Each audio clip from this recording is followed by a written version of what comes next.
Ticket. Hello hello, ticket ticket. ഏത് വകുപ്പില്? ഓഹോ, ഡ്യൂട്ടിയിലിരിക്കുന്ന അനന്തം പോലീസിനോട് വകുപ്പ് ചോദിക്കാൻ മാത്രം ആളായോ താൻ? നാട്ടിൽ നിയമം നടപ്പാക്കാൻ 24 മണിക്കൂറും ഈ ഉടുപ്പ് വിട്ട് ഡ്യൂട്ടി നോക്കുന്ന ഉദ്യോഗസ്ഥനാ. വകുപ്പ് ഞാൻ പറയണോ? ഏത് വകുപ്പായാലും ശരി, യാത്ര ചെയ്യാൻ ടിക്കറ്റ് എടുക്കണം. ചേട്ടാ, തർക്കം വേണ്ട. ഈ ടിക്കറ്റ് ഞാൻ എടുത്തോളാം. വേണ്ട, അനന്തം പോലീസിന് ആളുടെ ഔദാര്യം ആവശ്യമില്ല. ഒരു നിയമപാലകന്റെ അവകാശമായത്. ഞാൻ ഇതിൽ തന്നെ യാത്ര ചെയ്യും. Veterinary doctor? അതെ. എവിടുന്ന്? നാട്ടിൽ നിന്ന് വരിക. സ്റ്റേഷനിൽ ഇറങ്ങിയപ്പോഴാ ഓട്ടോ സ്ട്രൈക്ക് ആണെന്ന് അറിഞ്ഞത്. ഇതല്ലേ വർഗം. ഒരു ഇന്റലിജൻസ് മെസ്സേജ് ഉണ്ട്. ഏത് നിമിഷവും അവർ ഈ നാട്ടിലെത്തും. എനിക്ക് ബസ് സ്റ്റാൻഡ് ഒന്ന് സെർച്ച് ചെയ്യണം. അങ്ങോട്ട് പോവാ. Message message. Hello hello, Anantham police speaking.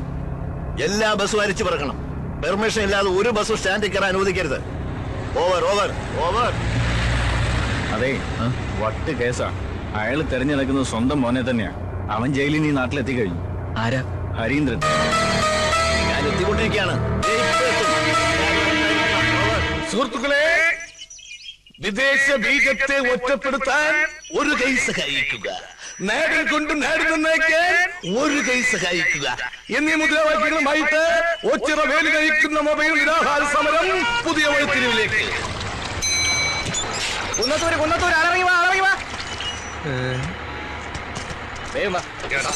നീ വീണ്ടും വന്നല്ലേ?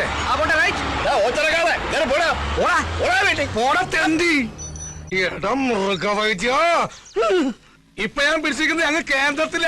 ഒന്നുകിൽ നിനക്കൊരു ട്രാൻസ്ഫർ, അല്ലെങ്കിൽ നിന്റെ വീട്ടുകാർക്കൊരു ബോംബ് പൊട്ടിയ ഡെഡ് ബോഡി. ഏത് വേണമെന്ന് നിനക്ക് ഇപ്പൊ തീരുമാനിക്കാം.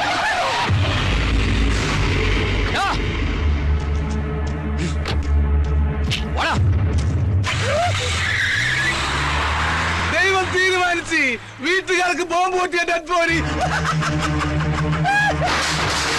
പൊട്ടി. ബോംബ് പൊട്ടി. ഹരീന്ദ്രന്റെ കൈ കൊണ്ടവന്റെ കഥ തീർന്ന്.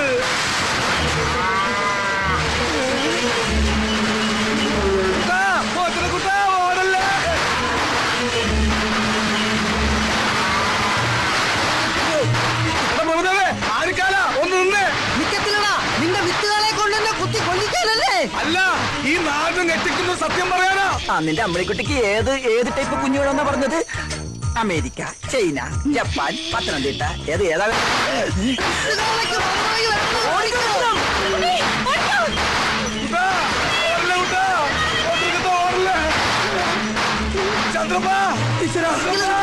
എന്നെ കൂടെ കൊണ്ടുപോ. നീ ഓടി ഒന്ന് വിട്ടോ. വിത്തുകളെ ഉന്നം വെച്ചിരിക്കുന്നത് എത്തമ്മയാടാ. പണ്ടേ അവനൊരു കണ്ണുള്ളതാ. തീരനെ ഉറപ്പാ. നീ എന്തിനാണ് എത്ര സ്പീഡാ പോകുന്നത്? കാല രത്നമ്മയുടെ പുറകെ പോയി. ബ്രേക്ക് ഇട്ടെങ്കിൽ ഞാൻ എപ്പോഴേ പിടിച്ചേനെ. അപ്പം ബ്രേക്ക് ഇല്ലേ? നിർത്ത്. ഇത്ര സ്പീഡിൽ എങ്ങോട്ടേക്കാ? ആ കരിങ്കണ്ണ വേലുവിന്റെ കാള ഇട്ട് ഓടിക്കുവാ. ആണോ? മാറി ബ്രേക്ക് ഇല്ല. വണ്ടി സ്റ്റാൻഡിൽ വെച്ച് സൈക്കിളോട്ട് പഠിക്കാനാ. അയ്യേ, സ്റ്റാൻഡിൽ നിന്ന് ഇറക്കിയില്ലേ?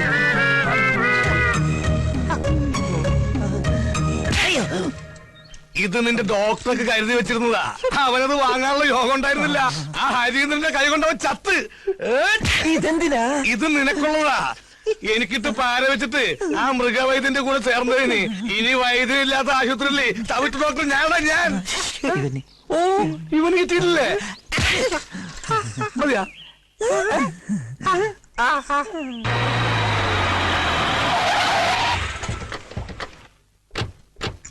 ഇത് ഗൗതം.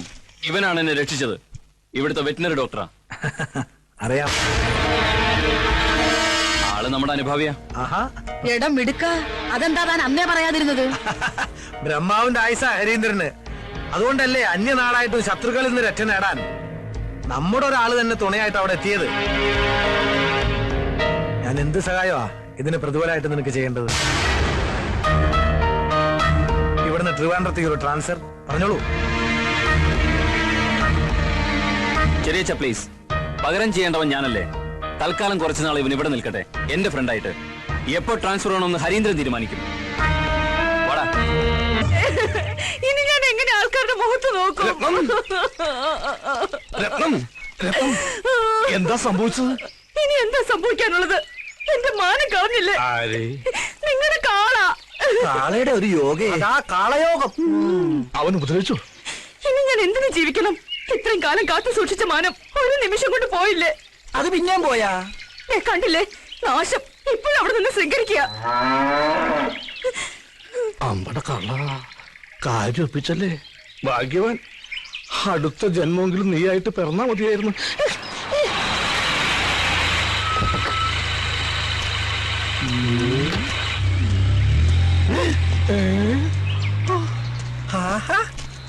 നീ ചത്തില്ല അല്ലേ? സാറ് ചാവാത്ത സ്ഥിതിക്ക് നമ്മൾ അതും കൊണ്ട് നടക്കണോ? കൊടുത്തേക്ക് കൊടുത്തേക്ക്. എന്ത് നേരത്തെ നീ എനിക്ക് തന്നില്ലേ? അതാ എന്താണ് ഇവന് കൊടുത്തതാ. അയ്യോ, പണ്ടേ ഇങ്ങനെ വാങ്ങിച്ചാ തിരിച്ചു കൊടുക്കത്തില്ല.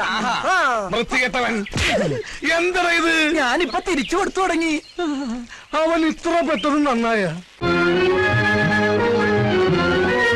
രക്തസാക്ഷി ദിനത്തിന് 2 ആഴ്ച പോലും ബാക്കിയില്ല.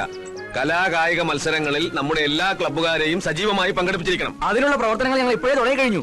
എല്ലാ വർഷത്തെയും പോലെ അല്ല, അറിയാലോ. ഇത്തവണ മോളുടെ കല്യാണം വന്നു തന്നെ. ശരി, അപ്പൊ അങ്ങനെ ശരി. കാലത്തെ മുതൽ ചൊറണാൻ തുടങ്ങിയതാണല്ലോ. എന്ന് പറഞ്ഞ ഇതിപ്പോ ചില്ലറപ്പെട്ട പണിയാണ്. ഹരീന്ദ്രൻ അകത്തുണ്ട്. അല്ല ജോസേട്ടാ, ഇങ്ങനെ അതെ, എന്തു തന്നെയായാലും കല്യാണത്തിന്റെ അന്ന് കേരളത്തിലെ എല്ലാ ജയിലുകളിലും നമ്മുടെ പാർട്ടിക്കാർക്ക് ഗംഭീരമായിട്ടൊരു സംഖ്യ കൊടുക്കണം. അല്ല, കല്യാണം കഴിഞ്ഞാലും നമ്മുടെ മണവാളം പൊറുക്കേണ്ടത് അവിടെയാണല്ലോ. ഏത്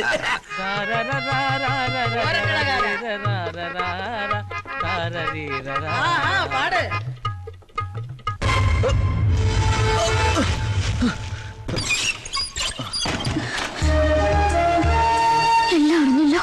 അറിഞ്ഞു. നിന്നെ കാണാൻ തന്നെയാണ് ഞാൻ വന്നത്. എനിക്ക് വേണ്ടി മരിക്കാനല്ലാതെ ഈ നാട്ടിൽ നിങ്ങൾക്ക് ജീവിക്കാൻ പറ്റില്ല. എന്നിൽ നിനക്ക് വിശ്വാസമുണ്ടോ? എന്നെക്കാൾ. എങ്കിൽ ഞാൻ പറയുന്നത് നീ കേൾക്കണം. എടുത്തുചാട്ടമല്ല, ആത്മനിയന്ത്രണമാണ് ഇപ്പൊ നമുക്ക് ആവശ്യം. വിവാഹത്തിന് ഇനിയും ദിവസമുണ്ടല്ലോ. എന്തെങ്കിലും ഒരു മാർഗം ദൈവം നമുക്ക് തുറന്നു തരും. അതുവരെ നമ്മൾ തമ്മിൽ ഒരടുപ്പവും പാടില്ല. അറിയാലോ, മഷിയിട്ട് നോക്കുന്ന പരിവാരങ്ങളാ ചുറ്റും. വാക്കുകൊണ്ടല്ല, വാളുകൊണ്ടേ അവർക്ക് സംസാരിക്കാൻ അറിയൂ. അതുകൊണ്ട് ഒരു സംശയത്തിനും നമ്മൾ ഇടവരുത്തരുത്. നോക്ക്, ഒന്നും സംഭവിക്കാത്ത മട്ടിൽ വളരെ സന്തോഷത്തോടെ വേണം ഇനി നിന്നെ കാണാൻ. അയ്യോ അച്ഛമ്മ,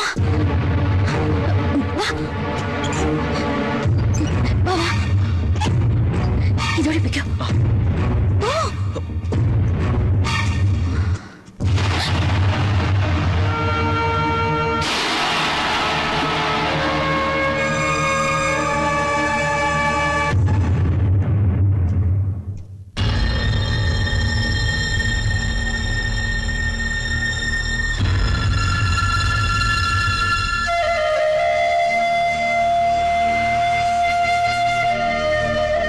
മരണം പോലും ഇവിടെ ഒരു ആഘോഷമാ. ഒരിക്കലും എന്റെ മോൾക്ക് ഈ അമ്മയുടെ ഗതി ഉണ്ടാവരുത്. നീ എടുത്ത തീരുമാനം ശരിയാ. ജീവിതകാലം മുഴുവൻ നെഞ്ചിൽ തേയും പേര് ജീവിക്കുന്നതിലും ഭേദം മനസ്സാൽ ഇഷ്ടപ്പെട്ടവന്റെ കൂടെ പൊറുക്കുന്നതാ.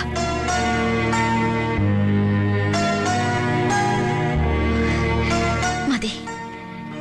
ഈ വീട്ടിൽ എന്റെ അമ്മയെങ്കിലും ഉണ്ടല്ലോ എന്നെ അറിയാനും അനുഗ്രഹിക്കാനും. എനിക്കത് മാത്രം